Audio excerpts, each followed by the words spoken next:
জন্য। তা এখন দেখো ওই মশলাটাকে কষিয়ে নেওয়ার পর বেশ ভাজা মাছগুলোও দিয়ে নিচ্ছি।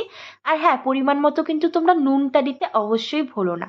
মাছগুলো দিয়ে না ওই যে মিক্সির গায়ে যে মশলা বাটার জলটা, সেটা আমাদের বাঙালি কালচার, আমরা সবাই ব্যবহার করে থাকি।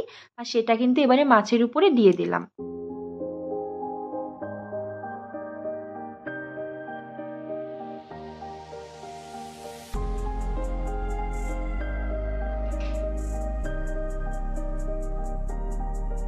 আচ্ছা চলো তাহলে, এবার বক বক করতে করতে আমাদের কিন্তু গন্ধরাজ দই কাতলাটা একদম কমপ্লিট, আর খেতে না অপূর্ব হয়েছিল। শর্টকাট হলে কি হবে, খেতে কিন্তু বেশ ভালো। আর তারপর এখানটা শুধু কি রান্না করলে হবে, যে গরম পড়েছে, বাইরের জিনিস না ইউজ না করে আমি দেখেছি ঘরের না টোটকা ইউজ করলে অনেকটাই কাজে দেয়। তো ওই যে শসা, মধু, তারপর টক দই, সমস্ত কিছু একটা প্যাক বানিয়ে দিয়েছিলাম। তো চলো, আজকের ব্লগটা কেমন লাগলো তোমাদের জানিও।